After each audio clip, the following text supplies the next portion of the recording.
Ang mga OFW ang bagong bayani ng Pilipinas, ang may-ari naman ng mga micro, small, and medium enterprises o MSMEs ang tinatawag na haligi ng ekonomiya ng Pilipinas. Ayon sa Department of Trade and Industry, ang maliliit na negosyo ay bumubuo ng mahigit 99% ng mga negosyo sa bansa at nagbibigay ng trabaho sa 64.67% ng mga lokal na manggagawa. Gusto niyo rin bang maging haligi ng ekonomiya ng bansa? Narito ang mga negosyong magbibigay ng inspirasyon sa inyo. Inuming hot na hot at nakapagpapaseksi. Talaga ba? Hot ba ka mo? Ako na yan. Si Kiray, certified ka-negosyo na ngayon. Ang kanyang negosyo, pumapalo na raw ng milyon. Naka 3 million ka daw! Yes, naka 3 million sales po kami. Sa isang araw. Yes. Pwede kayong pagsamahin na lang ang sarap ng takoyaki at linamnam ng siomai para tipid busog agad. At crazy idea, kumikita na ng 100,000 pesos kada buwan. Kakaiba po yung lasa niyan. Ayos po siya. Pasok po sa panlasa. Hindi siya nag-aaway yung flavor. Nagko-complement siya with each other. Yung benta po namin is umaabot talaga siya ng 250 orders a day. No more babad-babad. No more tusok-tusok. Ihaw-ihaw agad-agad. Amoy pa lang panalo na. Sinong aayaw sa barbecue na bagong ihaw? Ilang kilo kayo everyday? 200 kilos? 200 niya. Ng barbecue. Pero po ang taga Baguio, nagpupunta pa rito para nandiyan. Paanga, Cavite. Pwede niyo ba sabihin ko ilang digits ang kita niya? Ay, Secret! Masabi ni Nani Susan kung gaano kita. Basta masaya siya. Lahat ng yan sa Pera Paraan. Inuming hot na hot at nakapagpapaseksi. Talaga ba? Hot ba ka mo? Nako, itabi mo na yan. Ako na yan. Ang aktres at komedyante na si Kiray, certified ka-negosyo na ngayon. Kung meron tayong drinks na pampaganda din ng skin and meron tayong drinks na pampaslim. Ang kanyang negosyo, pumapalo na raw ng milyon. Naka 3 million ka daw! Yes, naka 3 million sales po kami. Grabe, oo. Sa isang araw. Yes.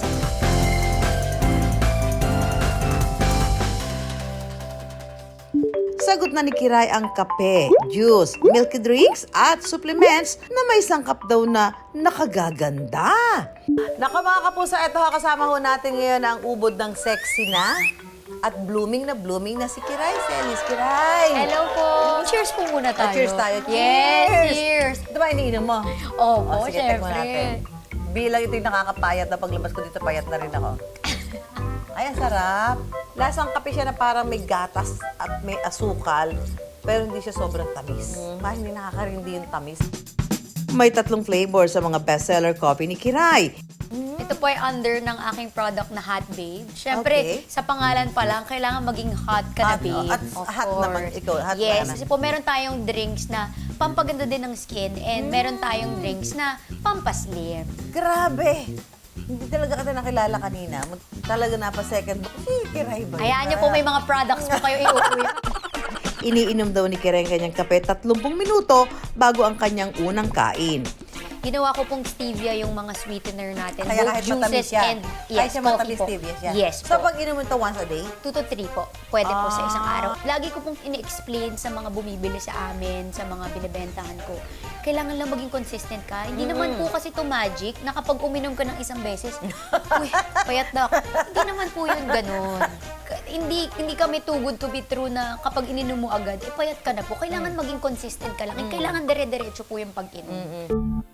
Iba-iba rin daw ang epekto ng mga produkto ni Kiray.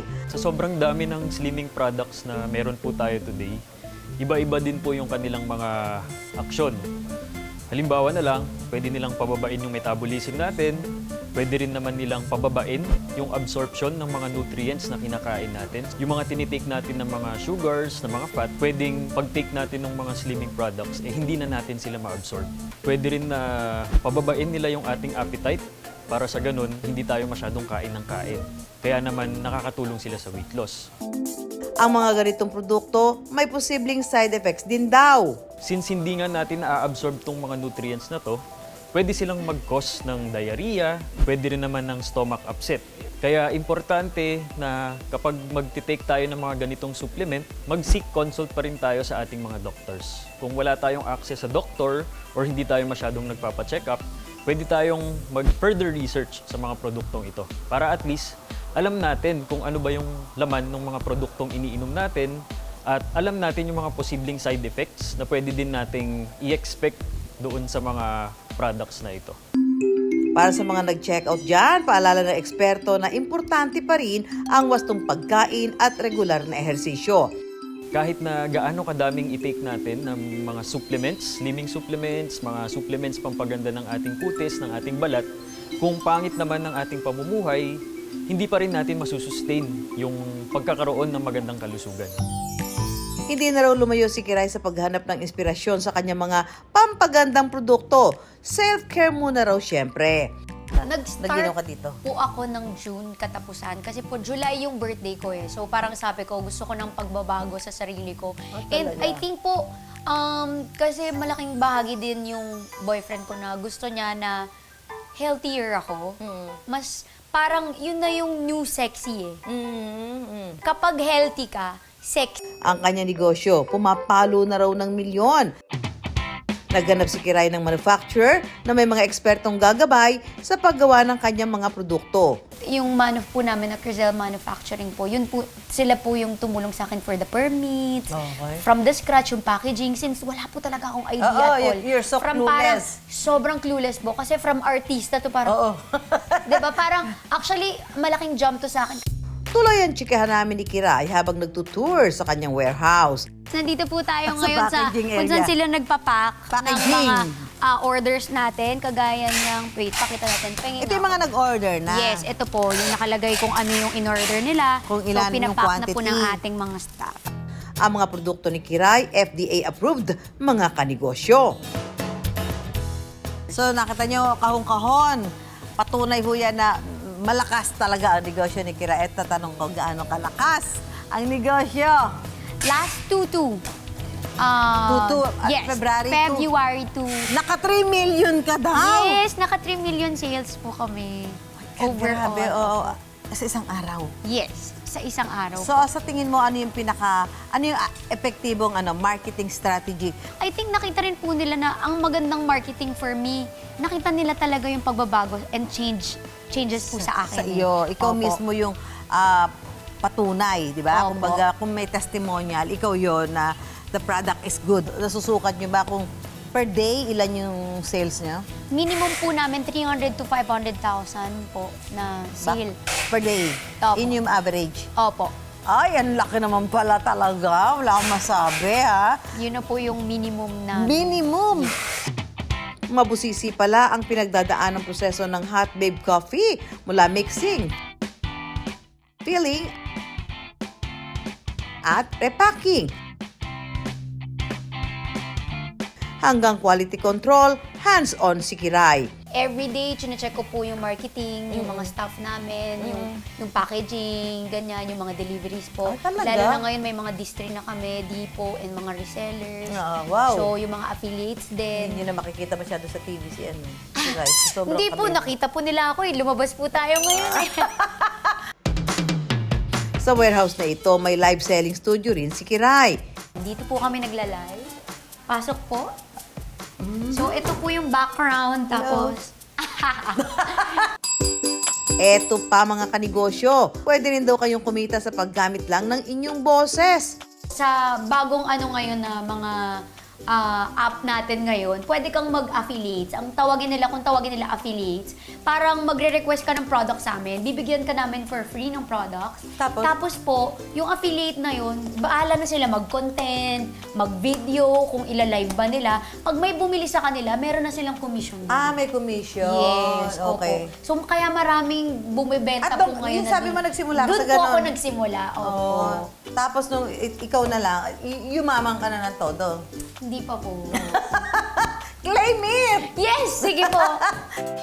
Sa negosyo raw muna ang focus ni Kiray ngayon, pero may manghuhugot pa rin siya sa pagiging artista.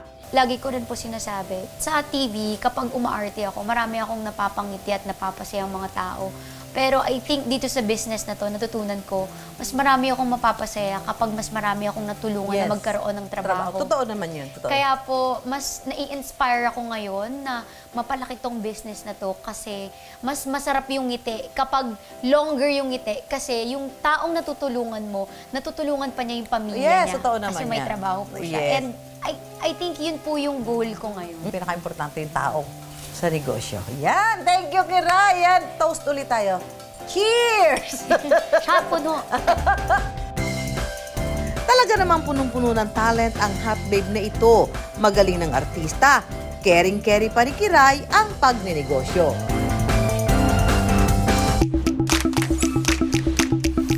Tulad ko rin ba kayo na hindi pa nanananghalian? Iniisip na kung ano ang merienda. Overthinking ba yarn? Takoyaki o siomay? Takoyaki o siomay? Takoyaki o siomay? Ano kaya masarap? Pwede kayong pagsamahin na lang ang sarap ng takoyaki at linamnam ng siomay para tipid busog agad. Takoyaki at siomay, isa? Parang 2-in-1? Tingnan ko nga, pwede kaya?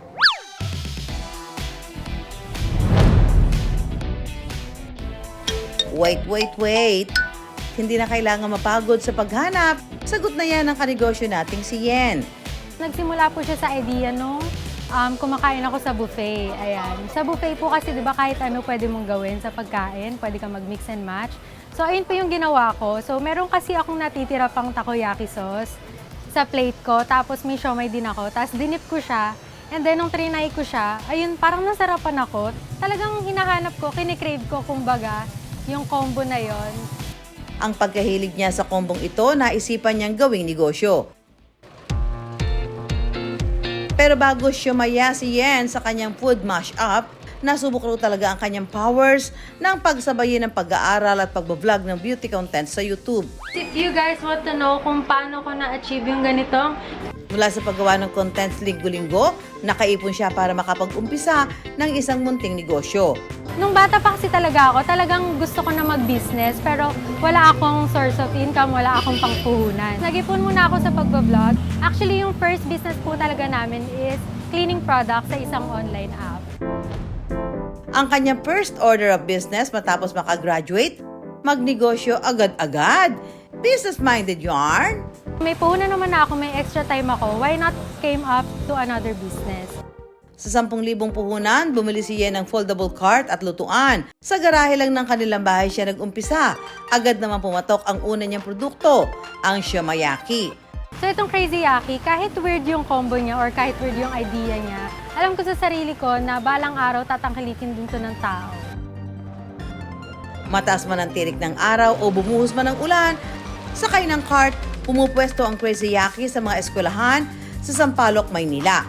So cart po yung naisip namin dahil una, less puhunan. Kasi accessible din siya. Alam mo yun, yung dadaan ka lang and then makikita mo, makakabili ka na kagad. Tapos pwede pa kami lumipat kahit saan. Ang kanilang bomb na produkto at bestseller, ang Siomai Cheese Bomb. Ganito po siya kung bakit naging siomai yaki. Una, kukuha po tayo ng siomai. Ito po is homemade siomai. Bestseller yung pork po kukunin natin. Pagkatapos po nito is lalagyan natin ng mga sauce. Doon na papasok yung mga takoyaki sauces. So ito yung una, homemade namin na takoyaki sauce, mayonnaise. Ganito pong mga bonito flakes, parang sa takoyaki talaga. Tapos i-sprinkle lang po natin ng onori flakes as finisher. So ito na po yung regular siomai namin. And then yung bestseller naman, pwede kayo mag-add ng cheese. So ang cheese po namin is cheese bomb tawag, double cheese yung ilalagay. And then para mas special yung cheese, ito-torch natin siya para mag-melt. And then ito na po ang aming bestseller siomai cheese bomb. Swak na ang 3 piraso nito for 75 pesos. Add 10 pesos na lang kung bet mabusog with Java rice. Kung food trip talaga ang trip nyo, may bunch order din sila na 12 pieces regular, cheesy o half-half siomai. Para mas malayo pa ang marating ng siomai, tumatanggap na rin sila ng online deliveries, bulk orders at event cards. Pero hindi pa over ang pagka-crazy ng mga ideya ni Yen. Mayroon na rin siya ngayong Shanghai-yaki o Shanghai takoyaki style at tofuyaki o tofu in takoyaki style. Lahat yan pwedeng parisan ng kanin o fried noodles. Teka, parang nagugutom si Self. Ang tinatawag lang noon na crazy idea, kumikita na ng 100,000 pesos kada buwan. Bali, yung benta po namin is umaabot talaga siya ng 250 orders a day. Kabilang sa mga umaaraw-araw sa paninda ni Yen, si Mark at Rico. Bossing, ilang kaya mo siomay? Wala ka sa akin. Nakakarami ako. Eh ikaw, ilan kaya mo? Lahat ng siomay, Aki, ihanda mo na sa akin. Kaya ko yan. Testingin na nga para magkaalaman kung sino talaga ang suki. Sa loob ng 3 minuto, kailangan makaubos ng 1 dosenang regular at cheese bomb. Para literal na uminit ang laban, titikman din ang bagong flavor na Dynamite Jumbo Siomay. Ladies and gentlemen, Shiomayaki Suki Attack! Sunod-sunod ang subo, dead man akong mapasok.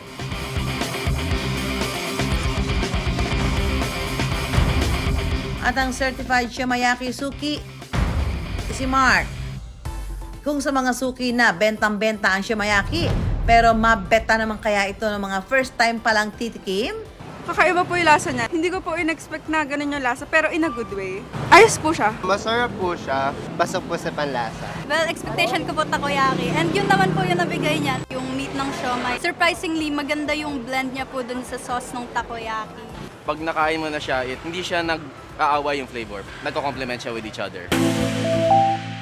Sa mga negosyo o produktong kakaiba, may buwan naman ng interes at curiosity ang mga mamimili. Kapag kinombohan pa ito ng mga gimmick at pakulong bentang-benta, siguradong achieve ang magandang kita.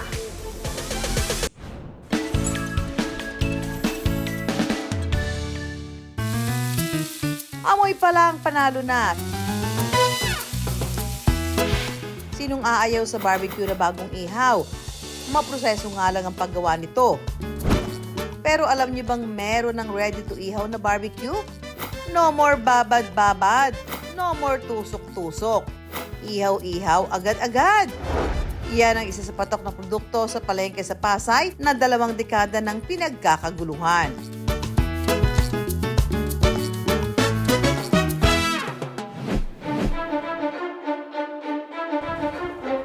May isang tindera sa palengke ng Pasay na famous dahil sa kanyang mga panindang karne na ready to cook na. Meet Nanay Susan. Ay, meron tayong customer, Nay. Bibili po kayo. Ano mabili niyo, Nay? Sino ka? Ako po si Susan. Ako si Susan eh.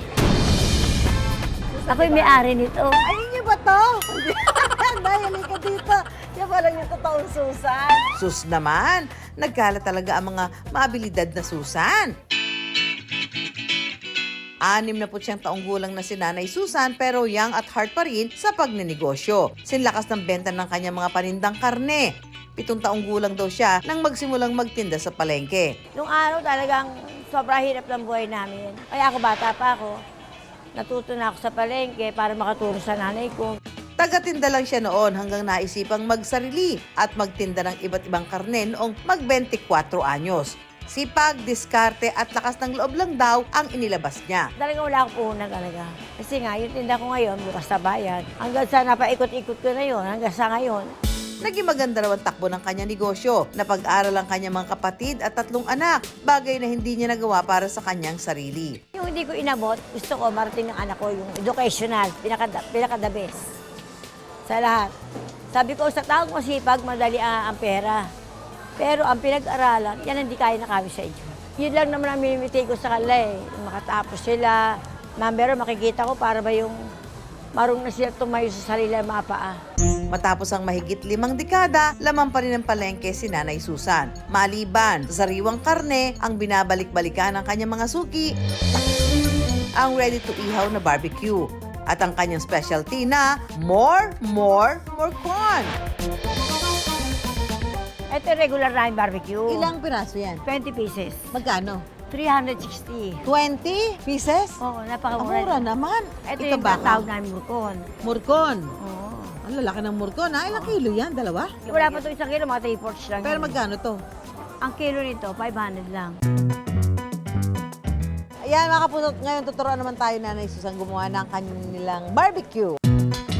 Unahin natin ang taba. Ano ba yung mga ginamit nyo dito? Of course, nakikita ko may sesame seeds, Sesame oil. sesame oil. Kompleto rin, parang timplang barbecue lang siya.